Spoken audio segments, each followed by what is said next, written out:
আসসালামু আলাইকুম, welcome to my secret kitchen. সবাইকে স্বাগতম। আবারও নিয়ে আসলাম আপনাদের মাঝে নতুন একটি রেসিপি। প্রায় অনেক দিন পর, চলুন পুরোটা ভিডিও না টেনে দেখবেন। রোজা রমজান মাসে কিন্তু একদমই কোনো রকম ভাত মাংস এসব খেতে খেতে ভালো লাগে না। একটু ঝাল ঝাল কিছু হলে সেহরিতে খাবারটা বেশ ভালো লাগে। আর এই রেসিপিটা একদিন করে 4-5 দিন অনায়াসে রেখে খেতে পারবেন, সবাই পছন্দ করবে। যারা ঝাল লাভার তাদের তো জাস্ট অসাধারণ লাগবে। আর যারা ঝালটা একটু কম পছন্দ করেন তারা আগে একটু পানিতে মরিচটা সিদ্ধ করে নিতে পারেন। আর কাঁচামরিচের কিন্তু দাম এখন অনেকটাই কম। এরকম একটি কাঁচামরিচের লাড়া করলে নিলে কিন্তু প্রায় অনেক দিন চলে যাবে এবং অনেক অনেক টেস্টি এবং লোভনীয়। তো এই তো দেখতে পাচ্ছেন আমি একটু ঝাল লাভারই পছন্দ করি, যার কারণে ভাপিয়ে নেই নাই, জাস্ট ডাইরেক্ট মরিচটা একটু ভাজা ভাজা করে টালা টালা করে নিচ্ছি। একদম এরকম পোড়া পোড়া করে ভাজা ভাজা করে নিয়ে এটা আমি মিক্স করে নেব। তো এখানে আমি পেঁয়াজ কুচি, রসুনের টুকরো মাঝখান দিয়ে একটি বড় করে কাটা দিয়ে রসুনকে টুকরো করে নিয়েছি, পেঁয়াজ কুচি করে নিয়েছি। আর এখানে আমি নিয়েছি চিংড়ি মাছের মাথা এবং ছোট চিংড়ি, এটা আগে ব্লেন্ড করে রেখে দিয়েছিলাম এটা। তো এই তো সব কিছু রেডি করে, আর এখানে নিয়েছি আমি বড় সাইজের 2টা পাঙাশ মাছের টুকরো। আপনারা চাইলে অন্য কোনো সলিড মাছ দিয়েও করতে পারেন। তো এই তো দেখতে পাচ্ছেন, আপনারা চাইলে বাটা পোতাতেও বেটে নিতে পারেন। আর আমি একটু তাড়াহুড়োর জন্য মিক্স করে নিচ্ছি। তো এই তো মিক্স করা হয়ে গেলে আমি চলে যাব মূল রান্নায়। আমার ভিডিওটা কে কোথা থেকে দেখছেন ছোট্ট একটি কমেন্ট করে জানিয়ে যাবেন। অবশ্যই আমার চ্যানেলটি সাবস্ক্রাইব করতে ভুলবেন না। ফেসবুক পেজ থেকে দেখলে পেজটি ফলো দিয়ে রাখবেন। তো চলুন চলে যাই এখন মূল রান্নায়। চুলায় একটি প্যান বসিয়ে দিলাম, এর মধ্যে দিয়ে দিলাম বেশ অনেকটা পরিমাণ তেল। এই পর্যায়ে দিয়ে দিব প্রায় 1 বাটি পরিমাণ পেঁয়াজ কুচি এবং 1 মুঠ পরে রসুনের টুকরো। রসুনটা একটু মোটা করে কাটলে ভালো লাগে, কামড়ে খেতে পরে তখন অনেক বেশি মজা লাগে। তো এই তো আমি পেঁয়াজটা আর রসুনটা বেশ অনেকক্ষণ পরিমাণ ভাজা ভাজা করে নেব। পেঁয়াজের আর রসুনের পরিমাণটা যদি আরও বেশি দেওয়া যায় তাহলে আরও থিকনেসটা ভালো হয়। এই পর্যায়ে ভাজা ভাজা করা, খুব বেশি ভাজা করি নাই, এর মধ্যে দিয়ে দিলাম বেটে রাখা কাঁচামরিচটা। যেহেতু এটাও কাঁচা অবস্থাতেই ছিল, এটাও এর সাথে ভালো করে মিক্সড করে ভাজা ভাজা করে নিতে হবে। তো মরিচটা কিছুক্ষণ ভাজা করা হয়ে গেলে এর মধ্যে দিয়ে দিলাম এই পর্যায়ে আমি আগে থেকে চিংড়ি মাছ বাটাটা।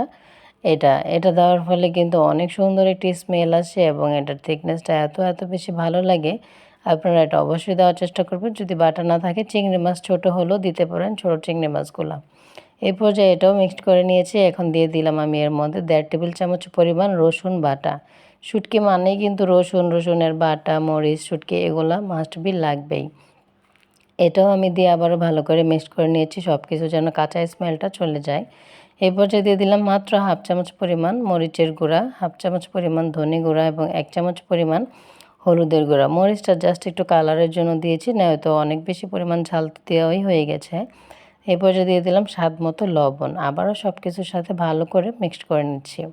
মিক্সড করা হয়ে গেলে আমি এই তো দেখতে পাচ্ছেন বড় সাইজের যে পাঙাশ মাছের টুকরোটা নিয়েছিলাম, এটা এখন আমি টুকরো টুকরো করে কেটে তারপরে এর মধ্যে দিয়ে দিব। আপনারা চাইলে রুই মাছ, কাতলা মাছ যে কোনো মাছ এখানে ইউজ করতে পারেন, বাট বুকের পিসটা দেওয়ার চেষ্টা করবেন, পেটিটা না। এটা দিলে কিন্তু এটার ইয়েটা অনেক বেশি ভালো লাগে। এটাও দিয়ে সব কিছুর সাথে ভালো করে মিক্সড করে নিয়েছি।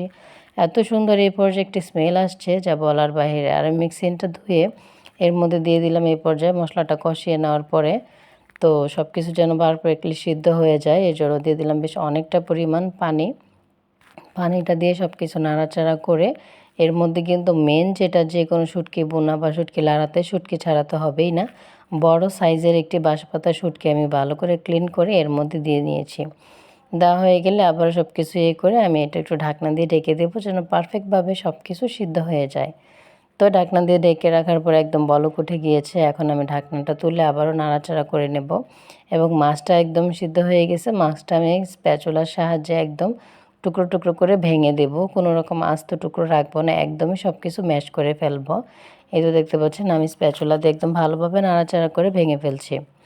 তো সব কিছু নাড়াচাড়া করে ভাঙা হয়ে গেলে আমি কিন্তু এই পর্যায়ে অনেকটা ঝোলের পানি মনে হচ্ছে, এটা কিন্তু একদমই ড্রাই করে ফেলতে হবে, কোনো রকম পানি এর মধ্যে রাখবো না।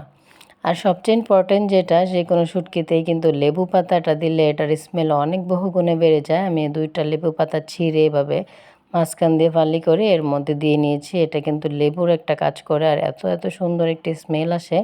এটা অবশ্যই হাতের কাছে থাকলে দেওয়ার চেষ্টা করবেন।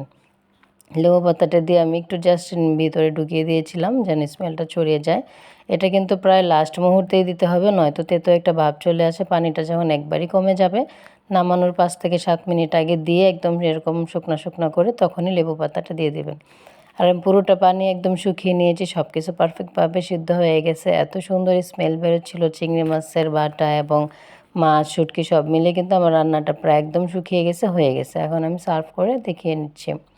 একটি বাটিতে আমি ঢেলে নিচ্ছি, দেখতে পাচ্ছেন কত সুন্দর লোভনীয় হয়েছে। এখনও কিন্তু বয়স দিতে গিয়ে আমার খেতে ইচ্ছে করছিল, এতটাই ইয়াম্মি এবং টেস্টি হয়েছে। আমি একটি লেবু পাতা দিয়ে আবারও সাজিয়ে নিচ্ছি। অবশ্যই আবারও বলছি, যদি আমার ভিডিওটি ভালো লেগে থাকে অবশ্যই একটি লাইক, কমেন্ট, শেয়ার এবং আমার চ্যানেলটি সাবস্ক্রাইব করতে ভুলবেন না। সাথে সাথে আমি বসে পড়েছি রান্নাঘরে, একদম গরম গরম ভাত, গরম গরম লাড়ার সাথে একদমই নিয়ে নিয়েছি। এত মজা হচ্ছিল আর এতটাই ঝাল, আবার সাথে আবারও একটি কাঁচামরিচ নিয়েছি। আমার ভিডিওটি ভালো লেগে থাকলে আবারও বলছি সবাই ভালো থাকবেন, ছোট্ট করে একটি শেয়ার করে দেবেন, কে কোথা থেকে দেখছেন একটি কমেন্ট করে জানিয়ে যাবেন। আর অবশ্যই বাসায় একবার হলেও ট্রাই করে দেখবেন। আসসালামু আলাইকুম।